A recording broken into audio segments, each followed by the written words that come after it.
النهاردة إن شاء الله هنعمل الحمام المحشي بأسهل طريقة وبتتبيلة وخلطة مميزة. هيعجبكم جدا جدا. يعني أوعدك بعد الفيديو ده عمرك ما هتشتري الحمام من بره تاني. تابع معايا الفيديو الآخر، ولو عجبكم اعملوا لايك، ولو مش مشتركين في قناتي شرفوني باشتراككم فيها. ونبدأ ونقول بسم الله. أول حاجة كده هعملها هجيب الحمام بتاعي. أنا هنا جبت 8 حمامات، غسلتهم كويس جدا جدا بالدقيق والملح. وبعد كده جبت صينيه او قالب اي حاجه عندنا، وهحط الحمام وهضيف عليه حوالي 2 لتر من الميه. المهم ان انا اخلي الميه كده يعني كتيره فيه.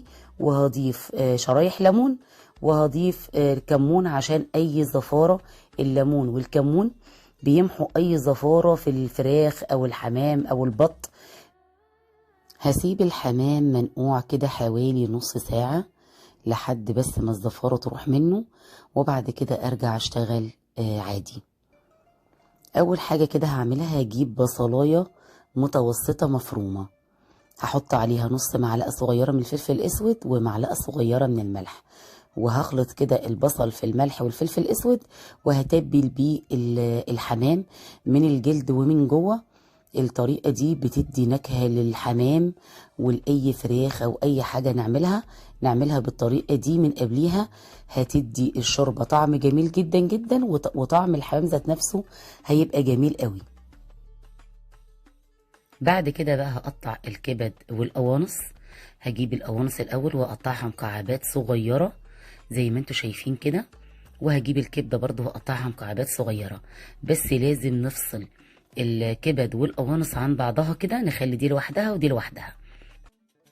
بعد كده بقى هجيب حلة على النار، هضيف فيها 3 معالق كبيرة من السمنة، أو سمنة على زيت أو زبدة على زيت، المتوفر عندنا نقدر نستخدمه. بعد كده بقى هجيب بصلاية كبيرة مفرومة، وهنزل بيها كده في السمنة، وهقلب البصلة لحد ما الاقي البصلة تاخد لون ذهبي. هروح نازلة بالقوانص بتاعتي الأول، هقلب القوانص كده برضو. وأول ما أحس إن القوانص بتاعتي ابتدت تدخل في سوا، هروح ضايفة الكبدة بتاعتي على طول.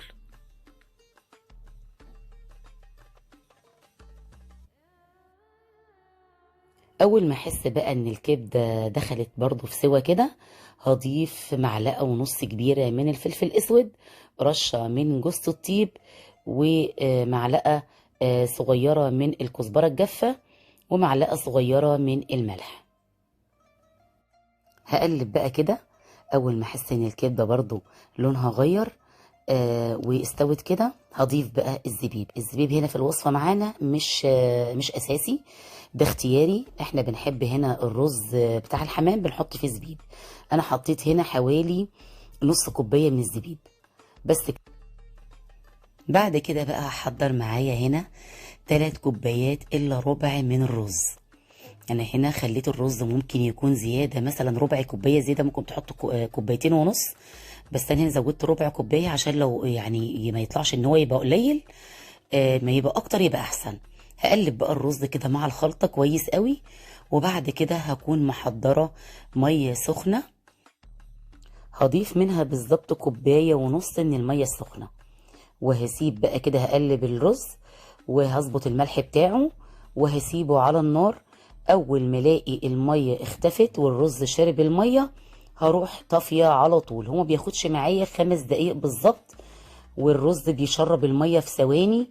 وبعد كده بقى بالشكل اللي انتوا شايفينه ده، اي ما يبقى كده اروح بقى طافيه النار ومنزله الرز يهدى شويه، ونشوف بقى احنا هنعمل ايه. هنجيب بقى بولة واسعة كده او اي صينية واسعة معايا، هنحط فيها الرز عشان من ان هو يبرد، وعشان كمان نعرف نحشي الحمام ومفيش رز يتنطور على الرخامة ونبهدل الدنيا. نيجي بقى لأهم حاجة، وهي ان الحمام لازم عشان ينجح معاكي اعرفي الحاجات دي كويس جدا. اول حاجة ان الرز لازم يكون بارد عشان ما يعجنش جوه الحمام. تاني حاجة ان الجلد لازم يكون مفصول عن الحمامة. لازم وانتي بتقولي للراجل بتاع الحمام نضف لي الحمام، لازم تفصل لي الجلد عن الحمام، عشان لو عملتيها في البيت الخطوة دي الحمام هيبوظ منك وهيتفرد. وتالت حاجة ان الرز لازم يكون قليل في الحمام واخد براح كده، عشان لما تيجي تسلقيه ما يتفردش منك في الشوربة. رابع حاجة تكتفي الحمامة بالطريقة دي، هتلاقي فتحة كده في الاخر تحت كده عند المؤخرة، هتروحي حاطة الرجل شمال ويمين كده عكس بعض وتكتفي الحمامة. بعد كده تجيبي بقى الأجنحة وتروحي عكسها كده ورا، عشان برضو ما تلخمكيش وهي بتتسلق، بيبقى شكلها كويس ومش هتلخمك وهي بتتسلق في الشوربة. بس كده. بعد كده بقى هنجيب حله على النار، لازم الحله دي تكون واسعه جدا عشان برضو الحمام يبقى برضو ما يعملش كده في الشوربه وتلاقيه اتفرد منك في الشوربه. لازم الحله تكون واسعه والحمام واخد براح كده في الشوربه، ويبقى ايه براحته، يستوي براحته. هنحط في الشوربه ورق لوري وجزر، حبهان، طماطم، بصل، معلقه، نص معلقه صغيره من الكزبره، وفلفل اسود حصى كده عشان ما يسودش الشوربه. وبعد كده بقى نخلي الشوربه تغلي ونضيف الحمام بتاعنا. حطيت الحمام هنا على مرتين عشان برضو ياخد وقت كده في السوا ويبقى كويس.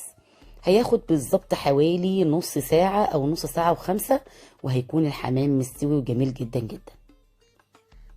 الحمام بقى في القلي بيبقى ليه اكتر من طريقه. اول طريقه انك انت تقليه في زيت غزير، انا هنا خليت الوسط، حطيت شويه زيت مش كتير وحمرته فيه. في طريقه تانية تقدري تحطي عليه شويه طماطم كده، او تدهنيه طماطم او صلصه وتدخليه في الفرن. تالت طريقه ممكن تحطيه في القلايه الهوائيه، او رابع طريقه ممكن تحطيه ترشي رشه من الزيت على الحمام وتدخليه في القلايه الهوائيه، برضه هيبقى جميل جدا جدا. انا هنا فضلت الطريقه الوسط اللي هو بزيت مش غزير قوي، عشان بس ما يبقاش دسم اكتر من اللازم ويتاكل يبقى خفيف كده شويه. حمرته بالطريقه اللي انتوا شايفينها دي، وكان اللون جميل جدا وطعمه تحفه. والله العظيم احنا جربنا الطريقه دي، حرمنا ان احنا نشتري حمام من بره، طعمه ما بيبقاش حلو خالص، وهتوفري نص تمن الحمام بتاع الجاهز بتاع بره واحلى منه بكتير قوي قوي. يا رب فيديو النهارده يكون عجبكم. لو عجبكم الفيديو ما تنسوش اللايك والشير وتصلوا على النبي في الكومنتات ان شاء الله، واشوفكم على خير قريب في فيديو جديد. باي باي.